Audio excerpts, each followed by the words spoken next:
All right, 5 o'clock block on Jay Fidell. This is Think Tech, and we're talking about energy in America because this has national implications here. Okay, and if you remember, Schofield put in an extraordinary generating system. And I don't know if you guys remember, I'll just mention that we had Vartsila on the show several months ago, and they talked about their participation and their equipment at the Schofield facility. Anyway, we got Jack Shriver and we got Keith Yamanaka. We're going to talk about Schofield. Jack is from Hawaiian Electric, and Keith, you're from the national government somewhere. You work in the White House. What is it? No, I work for the U.S. Garrison Hawaii.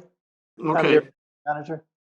All right, fair enough. I always wanted to meet somebody who worked in the White House, you know. Anyway, so let's begin with you, Jack. So we have this extraordinary facility out there at Schofield, and it's a Hawaiian Electric facility, but it's operated for the Army, and it actually has the ability. You've tested it to service 3 facilities: Schofield and Wheeler and Kunia, and that's a lot of power. And that was in a news release that you issued a few days ago. So we want to know more about it. So tell us the story of the Schofield facility, Jack. All right. Yeah.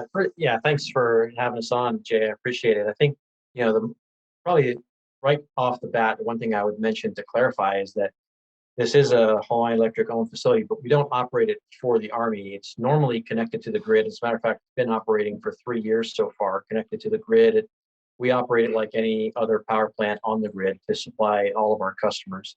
But it's physically on Schofield. The plant is located on Army land on Schofield Barracks Army base. Yeah. That's why Keith is so interested in this. That's right. Well, this whole thing was Keith's idea, from the start. We're going to give you complete credit, Keith. Yeah. So we started this project years ago, and originally I think it was kind of Keith's brainchild. He brought it to Hawaiian Electric and proposed it, and we thought it was a great idea.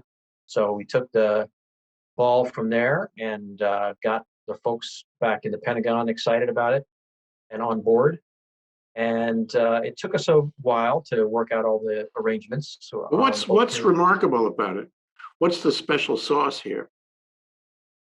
Yeah, the special sauce is that it's capable of operating in a microgrid environment when called upon to do so.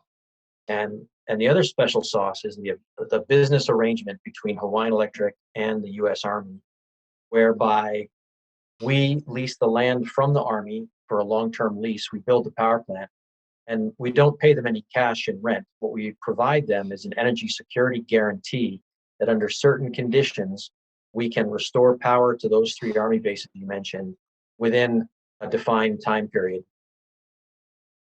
Okay, it's those conditions. There's so many things in our world. It's all a matter of how you write it out. What does the contract say? What are the obligations? And this is a substantial plant. So if there were rent, it would be substantial, because of the area of land involved, if nothing else. Yeah, the rent could be substantial, and also, finding land that is zoned for industrial use is a challenge. And so that was another benefit that we got out of this. We found some land that the federal government would allow us to use for industrial purposes that wasn't down near the coastline where all the rest of the industrial parks are. Yeah, and it's federal land, so there's a certain supremacy there, and you don't have to get approvals from local government if you're operating on federal land. Am I right? Well, you do still have to meet, state and local laws, but not zoning, for example. That's correct. The zoning, we were able to, the land under consideration there is zoned, I believe, is F1 federal land. So that made some of that easier. We still did have to do an environmental impact statement under both federal and state law. Mm-hmm. We had to get some other permits for, stormwater and wastewater, et cetera. So Keith, Jack mentioned your name a couple of times. I think we have to ask you some questions now. All right. What gave you this idea, and were you in a position to execute on this idea? That's quite something to wake up at 3 a.m. and have an idea like this. Well, the scale of our power requirement is, close to being a city, and that would fit in more with what Hawaiian Electric's their expertise is. So the Army, we're trying to focus on our, power is not our mission. That's not something we're good at doing, or that's something we do all the time. So it would be much better if we could get like somebody like Hawaiian Electric, a utility company, to provide us that service. Great idea. Yeah, we're not good at power plants, so we want to leave it up to the professionals. And if we can make it somehow benefit the community, which also supports a lot of services for the Army, that even better yet. So we've tried to find a common solution to both what we needed and what the community and what Hawaiian Electric needed to provide us reliable and resilient and economically feasible power. So Keith, what is your position vis-a-vis Schofield and energy and Schofield and all that? I'm the energy manager. My job is to buy, sell, conserve, do renewable energy, and also now to build resilience. That's a new buzzword for the DoD, is resilience. They're always talking about energy and water resilience. They're concerned about the climate change. The more severe hurricanes, things like Texas. We shut down quite a few bases, just because of that freeze they had. So this would be, let me understand. I do recall some of it from our discussion with Marcilla. It's a substantial plant, and it is on the Army base, but Hawaiian Electric can do whatever it wants with the resulting energy until those conditions fall into place. So, for example, Hawaiian Electric can use the power that is generated on this facility to service its regular customers anywhere, everywhere, in Oahu, for example, without having any particular obligation to service any military base, except when those conditions are met. Am I right, Jack? Yeah, that's correct. That's actually that's what allows us to build the facility and to finance it ourselves as a utility entity, because it serves all of our customers on the island of Oahu. And I think that the Army recognized fairly early on that they would benefit from that arrangement as well, because then, well, first of all, of course, they don't have to be the sole contributor to the cost of the plant. They pay for it just like every other customer pays for that capital infrastructure. The other thing that the Army really benefits from is because this serves as a backup power source for the Army bases.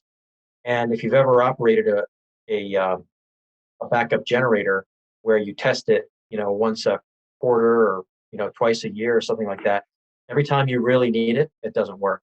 But in our case, we're operating this power plant every day. We know it works because we just ran it a few hours ago. So when the Army calls on it as an emergency generating unit, we know that at least the power plant is ready to go.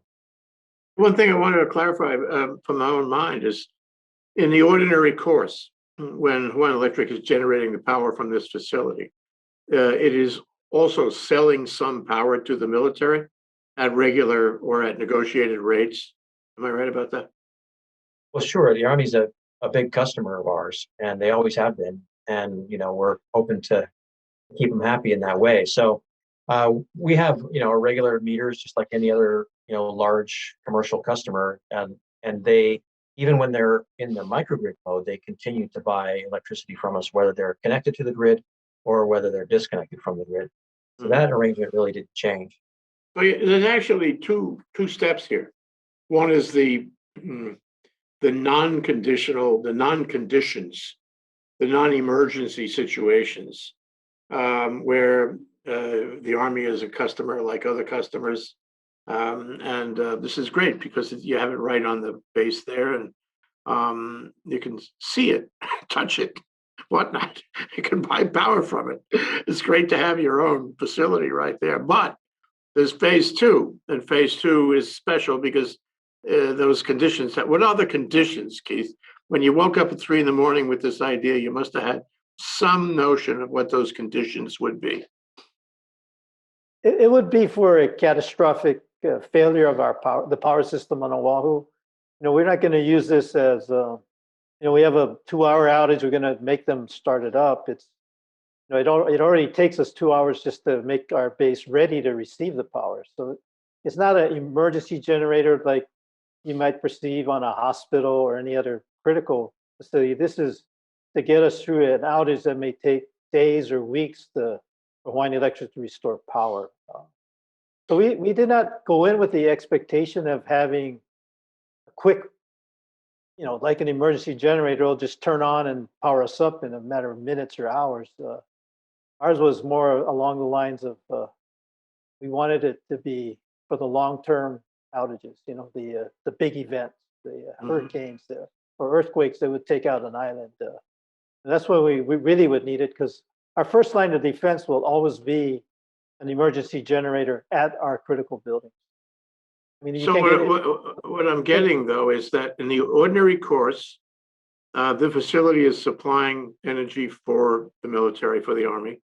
And if there is an emergency, some catastrophic event that affects Oahu in general, you don't have to connect anything new. You're already connected. Am I right about that? We are already connected, but not configured. We would have to do a lot of switching operations to be able to island ourselves with the Schofield plant. And some bases have elected to go with fully automated systems. They're prone to cyber attack. We decided from the start, because of that we would just resort to the old way of doing things. We would have a man in a truck going out there and turning breakers on or off. It's slower. It's dependent on humans and people, but it's much more cyber. It's much more reliable, and it meets our requirements of restoring power. Yeah, and if you had a catastrophic failure, you would want to go into a phase that is completely reliable and avoid any risk of a cyber attack or whatever if that happens. So that means Hawaiian Electric has to respond, has to do that reconfiguration, and Keith, you have to work with them. So what's the scenario? So there's a catastrophic event in Oahu.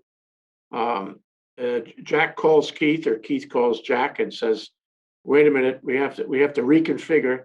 What happens then?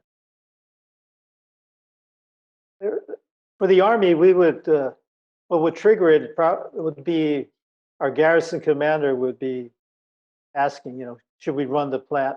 Should we island? At that time, we'd have to make a conscious decision, because we do realize the plant can also serve as a black start unit to help jumpstart the island. So, for us, it have to be. It's a situational decision. We have 16 other installations on the island of Oahu that would need power. Most of all, Tripler Hospital. So we would make a decision based on the situation, whether or not we want to dedicate power to Schofield. It could be we might have a critical operation going on, deployment or something like that, where we need to get our base power to complete our mission. So the plan for reconfiguration in the event of a disaster, it could take any number of forms depending on where you need the energy in that crisis. Yeah. So Jack, I mean, how much trouble is it to, for example, provide power to, I don't know, to Tripler instead of Wheeler instead of Kunia? How do you do that? Because you could have a different request depending on different circumstances, right? Yeah, that's true. We have established restoration priorities that we follow in the event of any outage. Try to restore power to critical infrastructure, and then things like hospitals, et cetera. And we kind of have kind of a prioritized list for restoration. With respect to the Schofield Generating Station project, it can either remain tied to the grid and it can provide the capability to restore power to to contribute to grid restoration, or as Keith was indicating, it can be carved out from the grid to provide power directly to those three Army bases as a primary source. So Okay, that under would not include situations, Tripler necessarily. no, it wouldn't include Tripler. Tripler's powered directly from the grid like the rest of the Army bases. This is the only facility, those three Army facilities are the only ones that have this kind of capability. So that So, conversation, as Keith mentioned, that initial conversation between the garrison commander and senior leadership at Hawaiian Electric would probably, go along the lines of the garrison would say, well, our top priority for restoration is this and this. And the Hawaiian Electric leadership would say, well, based on what's happened, we think we can restore this first or that first.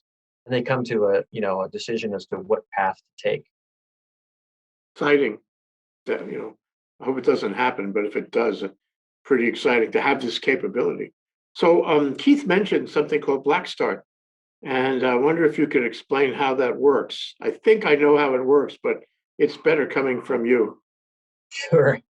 So the term Black Start means that the facility can start itself up with resources on the facility. It doesn't need external power to start up. And so we have several units on Oahu that are that are Black Start capable. They don't need grid power to start up.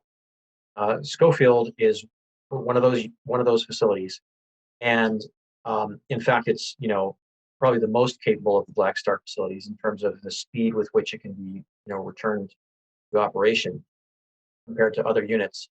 And in addition, one kind of special capability of the Schofield Generating Station is it can be lined up, that we can align the circuits on the grid so that we can use Schofield Generating Station to Black Start other units on the grid for example, down at our Waiau power plant. So it can serve as sort of the bootstrap that you can pull up the rest of the grid with. It's not our only unit that's capable of doing that, but it's designed with that in mind. Yeah, the one in was it Kapolei, the peaking plant? That's a restart unit, isn't it? Black Start unit. I'm just going on recollection. CIP, yep, the CIP combustion turbine. Yeah, that is a Black Start capable unit. Yeah. Well, I think people should understand that when the grid goes down in case of a catastrophe, it's not like you turn the switch on again. You have to wind it up, and you need a Black Start unit to get it going. So this is a great community resource to have this at Schofield. It's very valuable in the case of some catastrophe. Query, by the way, I remember that Wärtsilä had some very advanced technology, that turbines and the like. I don't recall exactly, but what kind of fuel is this? Is this going to be fossil fuel, and is it going to be adaptable to non-fossil fuel going forward? The plant is capable of operating on a few different fuels, including ultra low sulfur diesel and biodiesel.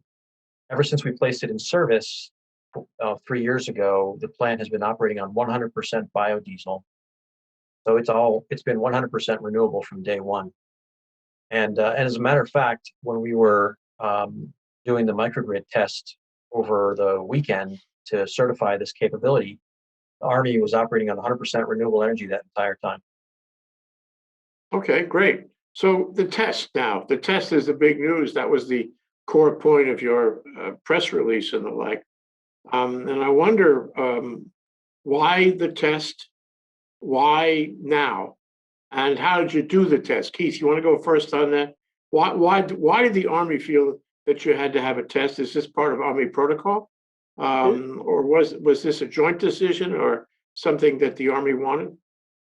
It's a requirement of the lease to do this test. It was so we could make sure that the capabilities of the plant can meet our requirements. And we had picked an earlier date, kept getting pushed back, a lot of reasons. What we really want to do is do it before June when hurricane season starts. Oh, yeah. Yeah, so we wanted to make sure we knew what to do as far as all the actions we had to do to island the plant, island our bases with the plant. And we want to make sure Hawaiian Electric's team could know how to operate their plant in that situation. So it was a training exercise, it was an engineering test exercise. It was all of the above because we wanted to make sure we were okay with approaching hurricane season. Yeah. So and it would include the whole thing about reconfiguring, I suppose. So you want to make sure you had the people who knew what to do in the case of reconfiguring it. Yeah. Yes. That's probably the most important thing, to train. The training, making sure we know what to do, and if we have a problem, we would flush it out now on a controlled situation so that we could fix it before we actually have to do it under a real disaster condition. So did you have to bring anything down in order to do the test? This is what took a few hours, I expect, on a given day. This past weekend. What do you have to do that? Because you have a lot of facilities involved here. You have a lot of people who are depending on this, the Schofield generating facility. So query, what do you have to do to get ready for the test? And does anybody lose power while you're testing, Jack? Yeah, the sequence, to kind of expand on what Keith was saying earlier about being part of the lease, it was an Army requirement, and we really agreed to it readily because in order to do the full system test, you do have to shut down power to all the Army bases, do our switching operations, and the Army has to do their switching operations. And then from a completely blacked out base, you have to start up the power plant using the black start capability, and then start bringing on power to the microgrid area, the 3 Army bases, and start turning on all the loads again. And then you have to operate that way we did it for about 36 hours to complete the test requirements. And then at the end of that, the third part of the test was to basically reverse all that, shut everything down, black out the Army bases again, reconfigure our grid, and then restore power from the grid. So we were really happy that the Army wanted to require a full system test because we don't have many customers that would voluntarily say, yep, we're just going to shut ourselves off and trust you to turn us back on again. But, that's the way the Army goes. They said, we're shutting down, and all of their on-base customers, saluted smartly, and off we went. What about your other customers outside the Army? Did they have to go through the same open and close procedure? No, there was no effect on any of our other customers outside of the 3 Army bases. So Keith, let's talk about how the Army handles this. Thank God for the chain of command, eh? You can tell everybody on a huge big Army base that they're not going to get power for a while, and then again they're not going to get power for a while 36 hours later.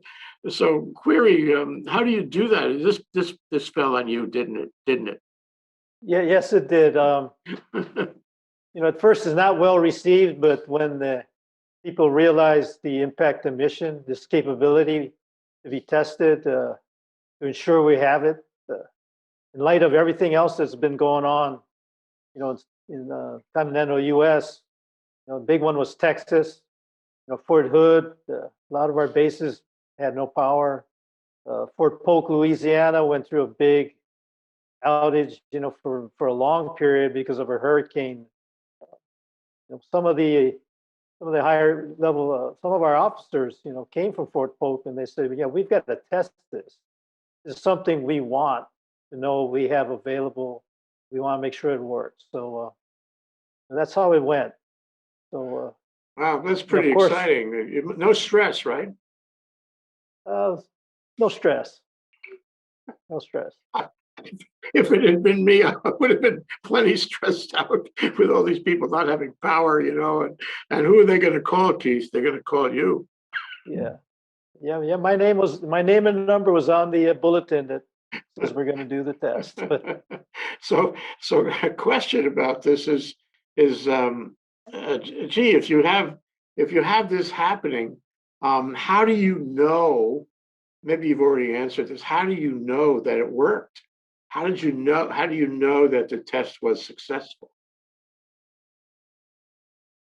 well, we looked at the power quality coming from the plant. It was pretty amazing.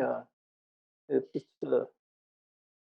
was rock solid, depending on whatever we threw at it. As our load went up and down throughout the 36 hours, and when we put the 2 megawatts of PV on it, on top of that, PV goes up and down with the sun, clouds. It was like normal. It was totally transparent to someone who wasn't awake during the times we had to shut down. They'd wake up and everything was running fine. So that's success. It was like another day. Yeah. So the start and finish operations were in the middle of the night or during the workday? We had to conduct it early in the morning, and this is the amazing part. We had to perform a total of 92 switching operations at 4 different substations, and we did it with 2 guys. That's all we had. We did it with 2 guys, and they get combat pay.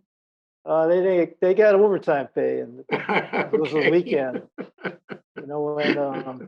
They did a great job. So what did you learn from this? That we need more guys. It would be a lot easier if we had more people. The Army is very short-handed of personnel, and another takeaway was we need, some of our engineering staff who's able to supervise these loading operations. Jack and I, we have a lot in common. We both work for the nuclear Navy. In our capacities, we did similar evolutions, and the way we communicate, the way we work, the way we think is a big factor in the success of the test. You and bet. Yeah. Overall, for the plant, that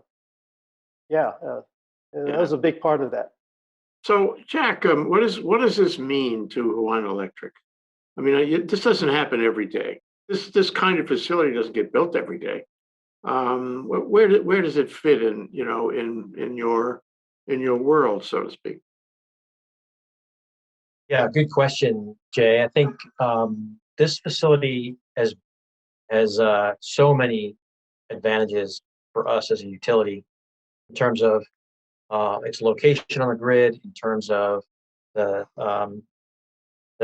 technical, the way the plant operates. It's a quick starting unit. It's capable of being 100% renewable. It helps us to integrate renewables on the grid.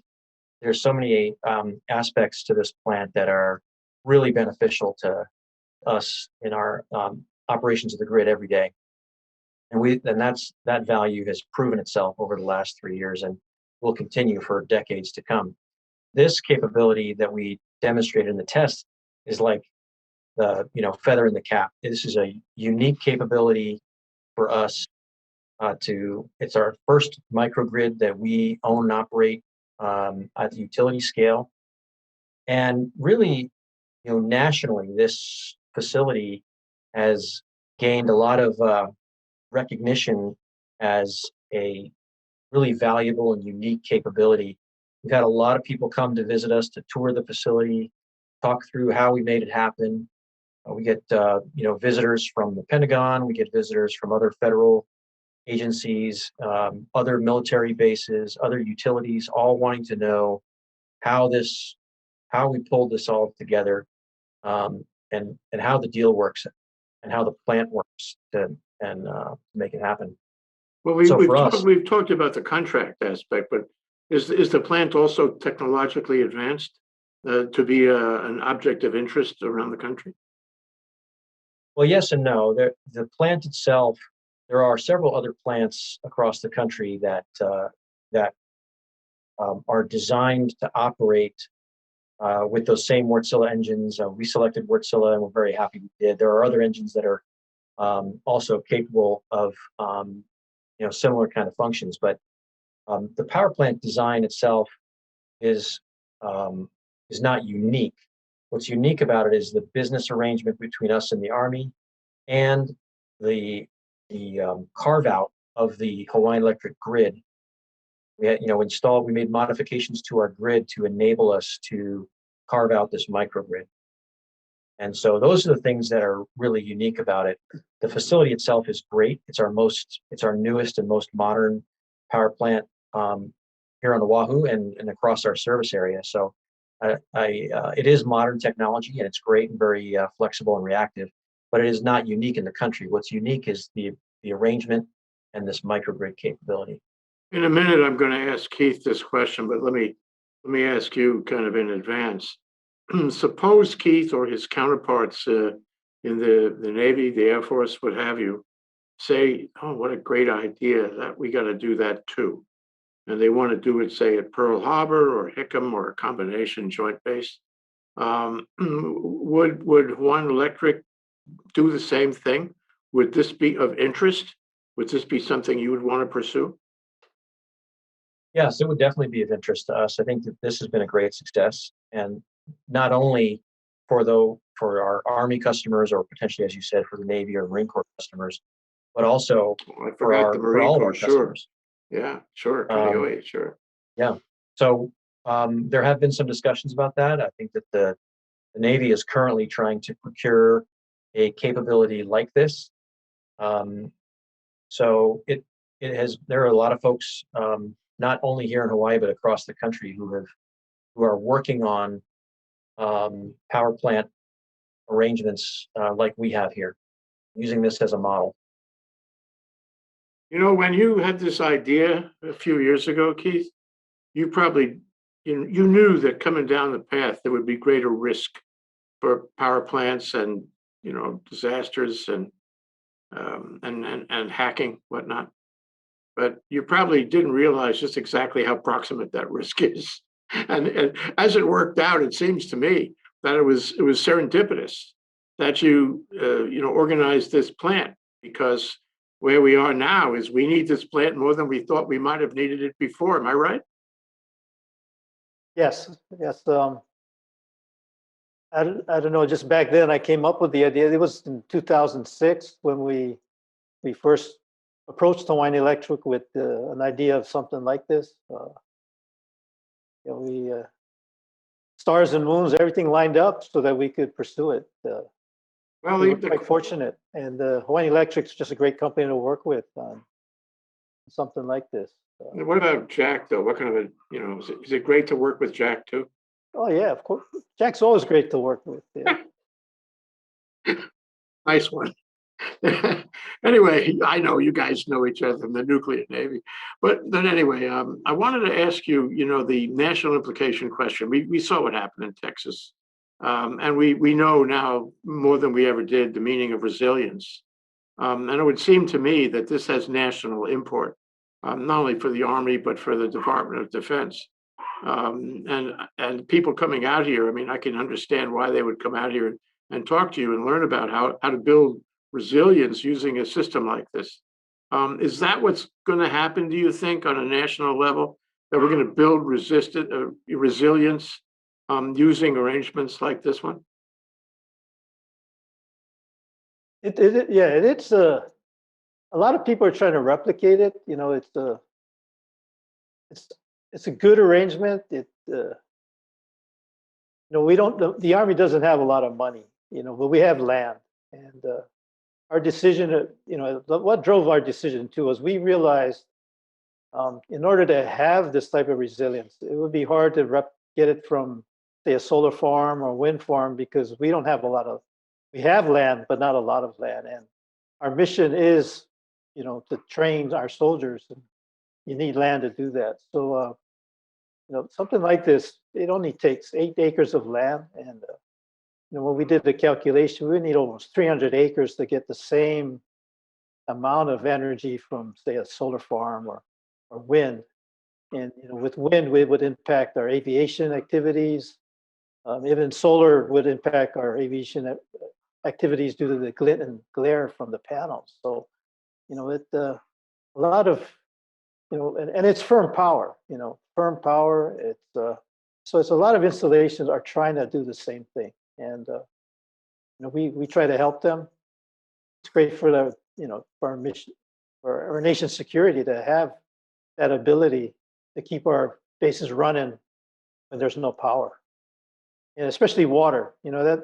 That's another big thing people forget about is this SGS the Schofield plant gives us water resilience because we either produces all of the water for all central Oahu's DoD facilities, including some Navy facilities. So water and wastewater is really important, especially during a pandemic. You need water and wastewater services to maintain sanitation. Well, very clearly, the military is joined at the hip to the community in general. And this is one of those examples where the community in general works with the military for mutual benefit. And Hawaiian Electric is right there. So, Jack, you want to close by telling us what we should remember about this facility and this test and the success of the arrangement? Yeah, sure. Thanks. I think that what the milestone that we've achieved here, we've been able to operate and provide reliable and renewable power with the Schofield Generating Station for the last 3 years, and we'll continue to do so for all of our customers. What this test did was it allowed us to add resilience to that checklist. So, reliable, renewable, and resilient power for all of our customers, and especially for those in Central Oahu. Yeah, and we're all beneficiaries. It's a win-win. We're all beneficiaries. Well, thank you, Jack. Thank you, Keith. Really appreciate you guys coming down and helping us understand, what the plant is and what it does, and the success of these tests. Appreciate that. Thank you, Jack. Thank you, Keith. Aloha.